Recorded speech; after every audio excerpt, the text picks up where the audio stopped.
Hey y'all, welcome back. The Austin Boarding Pass. This is the next episode. So far, I've done them weekly. I've actually stuck to that schedule. I'm gonna see if we can keep rolling with the weekly schedule on these streams. Today, I have an idea that spawned off a stream from last week where I talked about, well, I guess it was the week before that, where I talked about the best flights to take. And the best flights to take, the ones that are on time, some of the most reliable flights, all happen in the morning. And a lot of people, and even me included, for a long time, I hated morning flights. I thought they were just too crazy. The line at the TSA can be super long. It can be bonkers. I'm not a morning person. I don't really like it. So for me, it was just like, okay. But I think really in the days following 2020 and just the amount of craziness, the huge comeback to travel at the Austin airport in particular, I think we have to stick with those morning flights. I think morning flights are kind of impossible to avoid now. So this is my survival guide for the Austin airport. Those early morning flights, those 5 a.m. flights, 6 a.m., 7 a.m., those can be absolutely bonkers here. So we're going to talk about the reasons to take those morning flights, the reasons I love morning flights, and I'm also going to give you 10 tips for surviving those morning flights so you don't miss your flight. Okay, so let's get into it. Yeah, the Austin Airport morning flight survival guide, and this is was a photo that was taken. I don't remember exactly the date, but it was the Juneteenth holiday. It was the Friday before the Juneteenth holiday. There's the mornings you can see. The line was out the door, down the ramp, down the departures ramp there. It was crazy. Now, I think there was some security like closures or something at the airport which caused this. This is not a typical morning day at the airport, but of course I ended up being there and getting involved in it. But I'll tell you my number one tip for getting around that in a little bit. But yeah, this that was an absolutely crazy day. Um, so I want to talk about like why you should take morning flights. I was never a morning flight guy, as I said, but I've come to just accept that I need to take those morning flights. The number one reason above all else is price. I think, I mean, I just picked up one flight here from Austin to Denver here on Southwest Airlines, just like a random day in August. And yeah, the 5:30 a.m. flight is the cheapest. It is always the cheap. It's not always the case, but almost always those morning flights are the cheapest flights out. Especially Thursday, Friday, work days. Usually Monday morning flights are can sometimes be expensive earlier in the day, but really, yeah, Monday would be expensive, but usually Thursday, Friday, Saturday, all those days are great for morning flights. And the other reason, as I mentioned earlier, is reliability.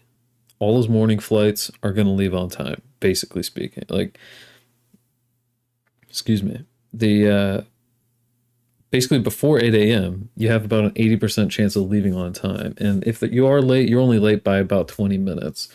You can have canceled flights in the morning, that is true. But really, here the stats prove out. This is stats that I pulled from my dashboard that I collect all the Austin airport flight like statuses. So you can just see a trend here, a clear trend. Early morning flights are the best. Afternoon flights are the worst. Um, yeah. Anyway, early morning flights are the best. Afternoon flights are the worst, and evening flights, of course, perform the worst. So, as you can see, yeah, that line sort of trends down. Sorry, I got distracted there for a sec, but really, that is the takeaway. Also, airspace is less congested, so that's going to make your reliability better. One of the big reasons why New York has had so many problems this summer is just because of airspace availability. You need air traffic controllers to move people around, and you look up, you see the sky is completely empty, but in reality, it's congested. We have so many flights going around.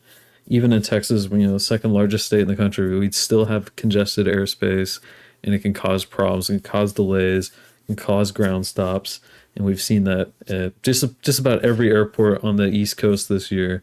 But in the morning, there's not that many planes in the air. It's fortunately pretty good. Weather, early morning, typically speaking, I mean, obviously this can be broken. You can obviously have severe weather in the morning, but typically morning weather is more calm. You don't have that afternoon heating that causes huge thunderstorms where there's lightning and hail and all sorts of reasons for the airport to be closed. So yeah, morning weather usually the best for flights, which also improves the reliability. And then also you can have a plan B in the morning. If you have a flight that departs at, let's say, 8 p.m., well, you kind of have to be on that flight. Let's say, hey, you miss it or whatever, you're sick or the flight is canceled for whatever reason. You can't actually, you don't have any backup plan. You just have to hope that flight goes and it's not too late. What happened to me was I'd had a flight where I spent a bunch of points on a weekend night, and one of those nights I never got to use. I never got to go to the hotel because my flight was delayed over the night due to a mechanical problem with the plane. Now, of course, that could happen in the morning, but hey, if it happens in the morning, I have more backup plans and I'm not going to lose that night at the hotel. I'm probably going to get to my destination at least by, depending on how far it is, right? I was just going to Las Vegas, but it was only, I could probably get there by at least 8 p.m. if, all else went terribly, throughout that day. I could at least get there.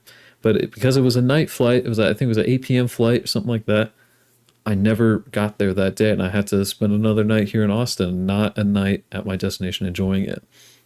And so, yeah, I think morning flights are just way better. They're so much better than afternoon flights, evening flights. In a lot of cases, you kind of have to take the day off from work anyway. If your flight's leaving at 2 p.m. or whatever, maybe you could work a half day. Honestly, I think that it's worth taking a morning flight. So let's go through some of my top 10 tips for those morning flights.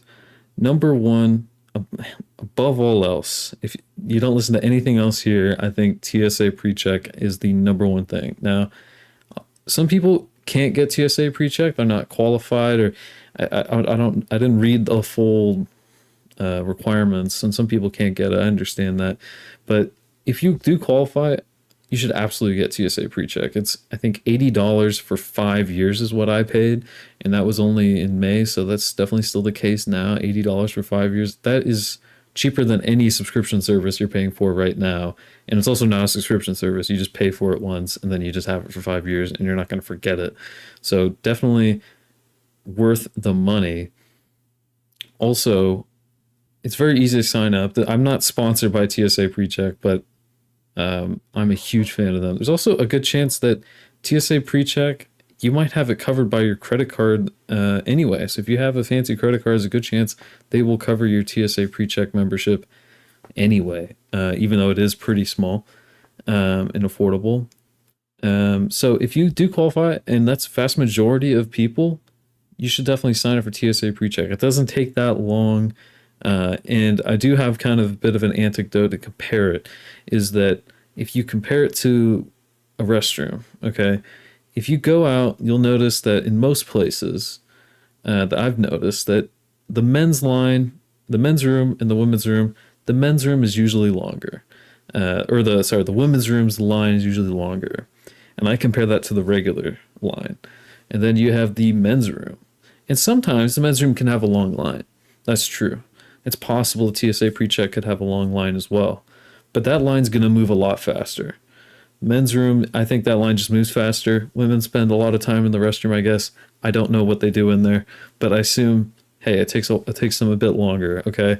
So that's what I would say about TSA PreCheck, is that even if the line was longer than the regular screening, I would still get the TSA PreCheck line because you have people in that line that are all signed up, hopefully, for TSA PreCheck.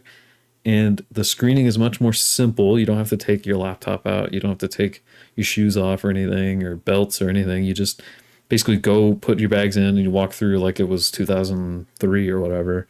And you just sort of go through. It's a lot faster, and you also have people in that line that are all signed up for TSA PreCheck and have probably done this. They're more likely to be frequent travelers. They're not likely to be people that only travel once a year or don't know what's going on or have a ton of, kids running around or whatever. And you can have kids actually come with you in the TSA PreCheck line as well. So honestly, yeah, TSA PreCheck can get you through a lot of things. In that morning, in that picture I showed you, with the lines out the door, the TSA PreCheck line was quite long as well. I think it was like 30 minutes or so, 25 minutes. Whereas that main screening line, I have no idea how long it was. It was at least an hour, if not more, at least 90 minutes or an hour in that insane line. So I would not recommend that. What else we got here? So number 2 is use the arrivals drop off. So if you have someone that's going to drop you off at the airport or even an Uber that's taking you there, you can just tell them, hey, just go downstairs. Don't take the ramp up to the top level. Just go down below to the arrivals level. And that's totally allowed. There's no, you're not getting in trouble for that or anything. You can just go down there and you can get dropped off there.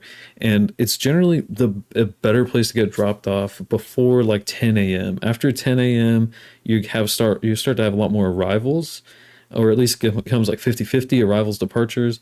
So then a lot more people just sort of like hang out at the departures, or sorry, at the arrivals level. So, if it's before 10 a.m., you're definitely going to want to go to the arrivals level or the downstairs part. And there's no issue going down there. Like I think there's elevators and there's definitely an escalator that can take you to the up to the security checkpoints and the check-in desks. So there's really no cons at all to using the arrivals drop off. That is like huge time saver, especially if it's really, really busy. What else? Oh, don't check a bag. This is something that I think a lot of people struggle with. Is they don't realize, I need to get to the airport. They say like 2 hours before, 3 hours before, whatever it ends up being. They don't include the time it takes to check a bag. And checking a bag, there is a cutoff time. A lot of times it needs to be like 30 minutes or 45 minutes or whatever. It depends on the airline. But if you don't get your bag checked in, you can't even get on the plane to begin with. So, and those lines can be just as long as the TSA lines. And there is usually, unless you're super mega platinum diamond member with whatever airline, you're unlikely to be able to skip that line very easily unless you have like first class ticket or something like that. Of course, you can skip the line if you're in those classes, right? But I would just say avoid that. Don't check a bag if you absolutely can just do carry-ons only or pay for a carry-on, whatever it is, just do carry-ons only. Even potentially mail your bag to yourself. That might be a better use of your time. The other thing I would say is also check for that parking availability. This is a really great Twitter account, ABIA_parking. They'll tweet whenever things are full at the Austin airport, like actual parking garages. But if you there's other parking lots that people use around there, like Parking Spot and Zoom Park, I think is another one. You can call them and double check that they actually have parking before you show up. That can be a huge waste of time in the morning, is if you drive there and there's nowhere to park your car and you start freaking out. So you can also call them. They have a number here, 512-530-3307. And people said that they actually picked up. This was actually a pretty good service that you could call and say, hey, is there actually parking at the airport right now? And they'll say yes or no. There's a pretty good service. Apparently, you can check this out. But definitely check that out. Make sure you have somewhere to park your car before you get there. Especially the economy parking. The economy parking, I find over here, you can see my mouse. So especially if you're close in by the garages closer to the terminal, I also find that you can just skip taking the shuttle. You can just walk from those parking spots to the airport faster than the shuttle can drive you. If you have any sort of if you're really far away or if you have some sort of mobility impairment, I would not recommend doing that. But honestly, it definitely saves you some time in the morning, some frustration dealing with the shuttles and how long it can take.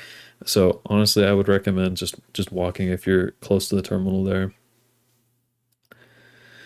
And number five is I would just say give yourself extra time. The mornings can be bonkers crazy. I have this Twitter account called Forecast AUS, and all it does is it predicts how busy the airport's going to be that day based on the past data from the TSA. And this was, I guess this was, yeah, the 16th. So that was, what was that? Sunday. So I guess Sunday was going to be really busy, and the airport and my account predicted that. So definitely give yourself extra time. And I don't know how to say this because there's lots of people who say, "Oh, is it, do I need to be there 10 minutes or whatever it is? Do I need to be there 2 hours or do I need to be there 3 hours? Whatever it is." The thing I would just say is say, whatever you think it is, whatever time that is, just add 30 minutes to that. So whatever time you were gonna be there, just add 30 minutes to that. That is what I did, and it served me very well. To me, it's like normally I'd be there 2 hours before. I will be there 2.5 hours before is typically what I do. I think that's a safe way to do it. If you're getting there 30 minutes before your flight, you're just not going to make it. I'm sorry. Especially if you're checking bags, you're not going to make it. 1 hour before, you're not going to make it, by and large. Okay, so do yourself a favor. Also, Thursdays, Fridays, Mondays are typically the craziest days in the morning for the airport. So if you're flying like a Tuesday, a Wednesday, or a Saturday, or Sunday as well is also pretty chill. Those are pretty chill days at the airport in general, and mornings especially. So I'm not saying don't get there early those days, but mornings are going to be the busiest time at the check-ins. It could take a long time, but those are typically the least busy of the days. Number six, consider booking a hotel. I know this sounds crazy, but my parents live about 3 hours out of Austin. I know a lot of people that come to Austin either from San Antonio to fly out, or vice versa. People go down to San Antonio from Austin, or maybe they live in like Marble Falls or Well, Pflugerville is pretty close to the airport. I don't know, like maybe Georgetown. That's a little far. Dripping Springs, maybe. So if you're commuting into the airport basically in the morning for a morning flight, maybe just consider booking a hotel. I find these to be pretty cheap hotels. I mean, they're not great. None of them are really great, but hey, they all have shuttles that take you to the airport. They're all going to be there, and you don't have to worry about fighting traffic in the morning. You can deal with your car or whatever beforehand. Maybe drop off at a friend's house and then Uber to the airport or to the hotel or something, or just Uber to the hotel, however you want to do it. And honestly, I think that this is a pretty good value. I've done this before. I've stayed at the Airport Hilton. It's okay. It's a pretty decent hotel. It's pretty neat design, but definitely something to consider if you are driving a long distance to the airport. Maybe over an hour. I would definitely book a hotel. Also, number seven, this is something that gets people, I assume, all the time. There's not a ton of flights in the morning out of the South Terminal, but there are actually two terminals at the Austin Airport. You may not know this. A lot of people haven't realized. But right now, if you're flying Allegiant or Frontier, you're going to be flying out of the South Terminal. Everyone else flies out of the main terminal, the Barbara Jordan Terminal. So this will not be a thing for very long. The South Terminal is closing, and it will close soon. Maybe I'll do like an ode to the South Terminal video. It's a very cool. I love the South Terminal, but just know what terminal you're going to. The South Terminal is quite far from the North Terminal. There is a shuttle, but it's very infrequent and it takes a while. So definitely, if you're Ubering, make sure you're Ubering to the right terminal. If you're flying Allegiant or Frontier, you're Ubering to the South Terminal, not just wherever Austin Airport says on Uber. So just make sure you do that because it will ruin your morning if you go to the wrong terminal. And 8, I would say just make sure you scout out all the checkpoints. There's 4 different checkpoints at the airport. You have the east one, you have sort of the center 2 checkpoints. That checkpoint 2E is relatively new. And then you have the sort of the big security checkpoint on the east side. Um, Typically they're all going to be roughly the same weight. The one on the east side is by far the largest, and the others have smaller, or just smaller, like they're more narrow, so there's just less room to clear people. But sometimes it may not be worth standing in that line for that super long line that's going down the ramp. It might be worth standing in line for 2W or 2E here in the middle. You just kind of have to feel it out and make a decision quickly. It's just all I'm saying is make sure you just sort of scout this out. It doesn't take very long. It takes you maybe 2 minutes to just, visually check out each of these checkpoints, which is seeming like the shorter line, which one seems to be moving quickly. Maybe you can tell if you're TSA pre-check, which one has TSA pre-check or which one has clear if you have clear. So just keep that in mind that there are 4 security checkpoints. And number 9, this is related to the check-in counter. Make sure you print off your boarding pass at home or use the mobile app or Google Wallet or Apple Wallet, whatever you need to do. Make sure you just do that at home. You check in at home, or yeah, you check in for your flight at home. You can do that up to 24 hours before your flight. So I would highly, highly recommend you do that because if you don't check in for your flight and you don't get a boarding pass, then obviously you can't go through TSA. So you need your boarding pass to get through TSA. And if you wait long enough, then you will not be able to check in online or check in at one of those kiosks at the airport. So then you'll have to stand in that same line with people checking the bags. And that is terrible. So don't do that. You can even get fees for it if you're flying something like Frontier or Spirit, or I think Allegiant also charges you for printing off at the airport. So definitely print that off at home. Don't forget to do that. It's going to save you a ton of hassle at the airport. And number 10, this is kind of wild. There's this article from Axios Austin, and Austin was actually in 2022, last year, there was 150 guns, handguns, or I guess any kind of gun, hopefully just handguns, maybe not anything bigger. 150 guns were discovered by TSA at the Austin airport last year. So this is something that is surprisingly common, that basically once every other day there would be a gun discovery at the Austin airport. So, and a lot of these are happening in the morning because that's when there's a ton of passengers. So do not bring your guns in your bag. Double check that if you have guns or concealed whatever permits you have. You cannot have a gun on an airplane. Hopefully that does not need to be said. Hopefully you are more careful about guns, and this doesn't need to be said, but apparently it does. There are way too many people bringing guns hopefully accidentally, and you can get in a ton of trouble, and it causes people to miss their flight. They have to shut down the security checkpoint and they have to have police come and sort it out. So it can be a huge nightmare for everyone missing their flight. So do not bring your guns, and you can obviously be in a ton of legal problems. But that's it for this video. That is number 10. This is the top 10 morning tips for surviving morning flights here at the Austin airport. I do want to shout out my dashboards. These are some really great tools that I've built. I'll just pull it up here real quick. But really the idea here is that I've been tracking all the Austin flights. Really, I've been since about May 19th of this year. So I've been tracking 32,920 flights so far.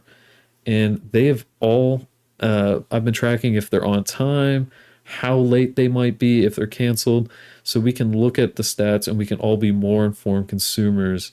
I've used this data, and other slides here to decide, hey, what is the reliability of morning flights? How many flights are there departing versus arriving? All that came from data from my dashboard. And if you want access, it does cost me money to maintain this, so I appreciate your support. Over on my Patreon, it's $5 a month to get access to my flight stats dashboard, and I also have a prediction dashboard where you can see how busy the TSA is going to be and based on what time of day. So I'll just pull that up right now. We'll just do a live demo. Yeah, flight stats. What's it called? Flight tracking status is one of my dashboards here. Let me just pull it up real quick. Let me get it organized first.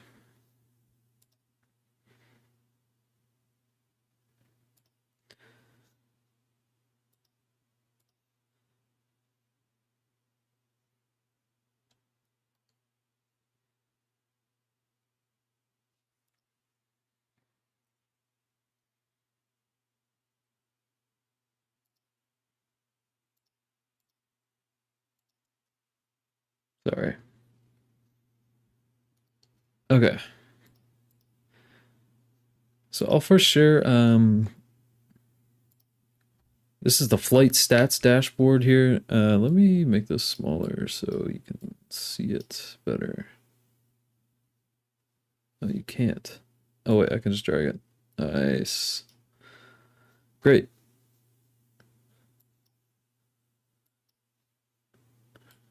Sorry, still getting used to this here.